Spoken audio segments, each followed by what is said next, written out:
The radios were already hissing when the first scream cut through the dawn haze. A squad leader slammed his headset against a rock, shouting that all channels were dead, drones had gone silent, and the entire battalion had just vanished into static. Men scrambled, twisting dials, hitting transmit buttons that did nothing but spit white noise. Amid the chaos, a single figure stepped forward, a soft-spoken woman the unit had dismissed as too quiet for real comm's work. But in the middle of that electronic darkness, she leaned toward a forgotten emergency mic with a calmness that froze even the commander. Because if she failed now, an entire unit would be wiped off the map with no one left to even report it. And what happened next would make every soldier who mocked her eat their words for life. Her story didn't start on a battlefield. It started 2 weeks earlier when she arrived at Forward Base Kilo with a small backpack, a transfer letter, and a voice so gentle that several soldiers snickered during her introduction. To them, comms meant shouting over explosions, barking coordinates, controlling chaos with volume. She didn't fit the image. She didn't try to. Instead, she quietly unpacked her custom-built encryption tablet, its casing dented from years of field use, and took her seat in a corner of the briefing room. The mission zone she had just entered was infamous, a border conflict where enemy electronic warfare teams could blind entire brigades in seconds.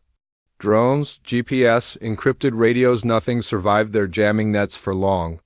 Every unit needed a miracle worker on comms, someone who could carve a signal through impossible interference. Most thought that meant a loud voice. None of them knew that the quiet woman they'd just laughed at was a cyber warfare specialist who'd spent years decoding patterns inside enemy jammers. And soon, when the battlefield went dark, she would become the only lifeline they had left. She walked into Forward Base Kilo the same way storm clouds roll over a silent desert slough, unnoticed and carrying more power than anyone realized. The soldiers at the gate barely looked up. Just another transfer, just another comms tech. Just another quiet voice in a world built on shouting. But when she handed over her clearance file, the guard's eyebrow twitched. Her credentials were deep classified, red-lined, and sealed under a cyber warfare division most soldiers didn't even know existed. Still, the joke started early. In the briefing hall, when the commander asked her to introduce herself, her voice came out soft, steady, but calm, the opposite of the rough, booming tones filling the room. A few troops snickered. One whispered, "How's she gonna command anything?" Another muttered, "She won't last one jam cycle." She pretended not to hear. Instead, she quietly unpacked her gear, a battered encryption tablet patched with old field repairs, a headset wrapped with tape, and a signal decoder that looked homemade. No one noticed the way her fingers moved, fast, precise, like she was tuning an invisible frequency. No one realized she had arrived at the deadliest electronic battlefield in the region, and no one knew she wasn't here to learn. She was here to save them. Base Kilo wasn't like other bases.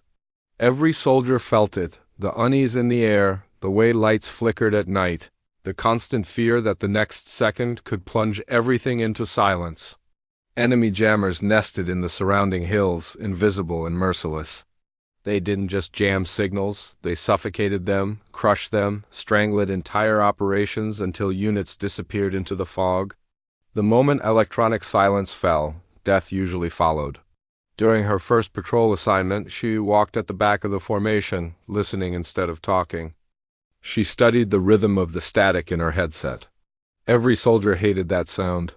She treated it like music, analyzing its patterns, following distortions only she could read.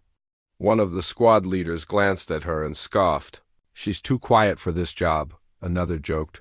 "Hope she at least knows how to yell help." But when the static suddenly shifted, sharp, unnatural patterns, she froze. She recognized the signature instantly. It wasn't random noise. It was enemy code.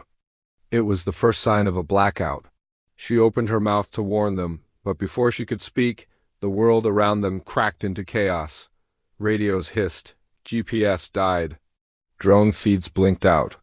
And every soldier realized they were no longer connected to command. The moment the jamming wave hit, it felt like the air changed, thicker, heavier, full of an invisible pressure that made even breathing feel wrong. The squad leader cursed and slammed his radio against a rock. The medic checked his equipment, his hands shaking. The commander tried cycling frequencies, but every channel spat the same agonizing white noise. Panic spread fast. They were blind, mute, and alone, and the enemy knew it.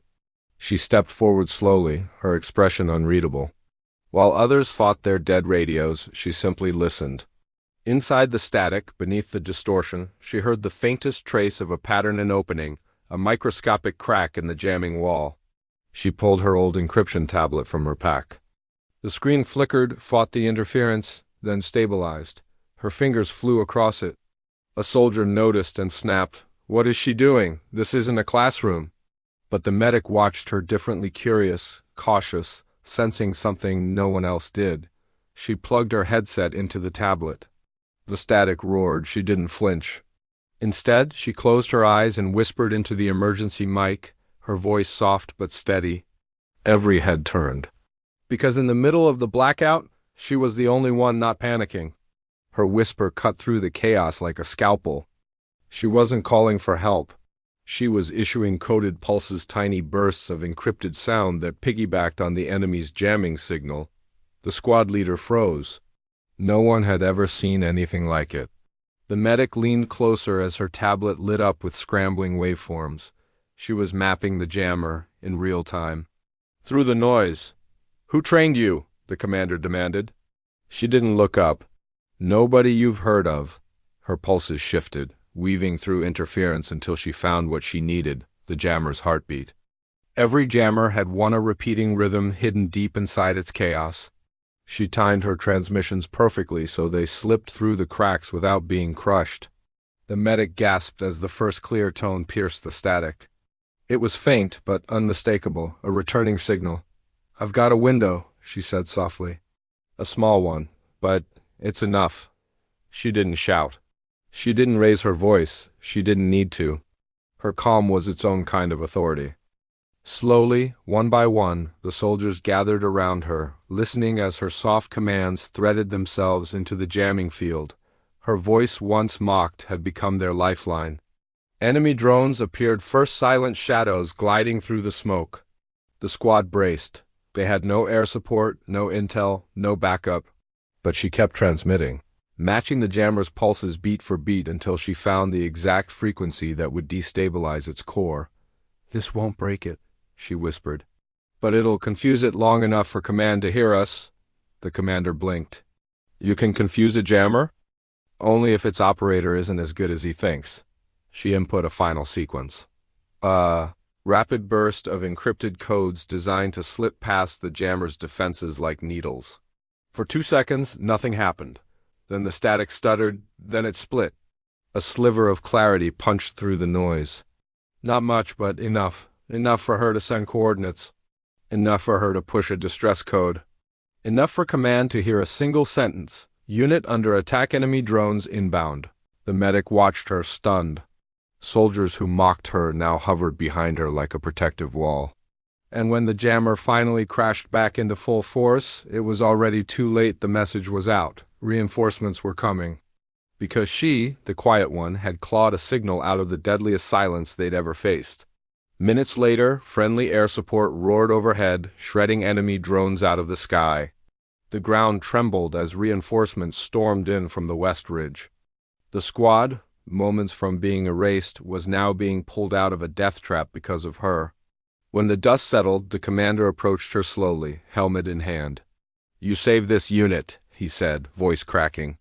Soldiers stared at her, not with doubt anymore, but with something close to awe. The medic stepped forward too, wiping sweat from his forehead. "How did you know they're jamming Hart?" he asked. She finally looked up, her eyes calm but carrying a weight none of them could measure. "Because I designed a system just like theirs," she said quietly, "years ago. Before I transferred, silence swept the squad. Everything made sense now, the clearance file, the custom tablet, the way she listened instead of talked. She wasn't just a comms tech, she was a codebreaker, a jammer specialist. A ghost from a classified program the military never admitted existed. And the voice they had mocked, the soft voice they dismissed, had saved every one of their lives. In the quiet aftermath, long after the smoke faded and the skies cleared, The squad finally understood what they had witnessed. She wasn't loud, she wasn't intimidating, and she didn't need to be. Her strength lived in the silence and the calculations she made while others panicked, in the code she heard when everyone else heard only noise, in the calm that steadied an entire unit on the edge of destruction. The same soldiers who once mocked her now stepped aside when she walked past, not out of fear, but out of respect finally earned and deeply felt. And the commander, who had doubted her quiet voice, now understood something the battlefield had carved into his memory. Volume doesn't command, power competence does. She proved that true command isn't shouted, it's delivered with precision. And sometimes the voice that seems the softest is the one that cuts through the darkest silence.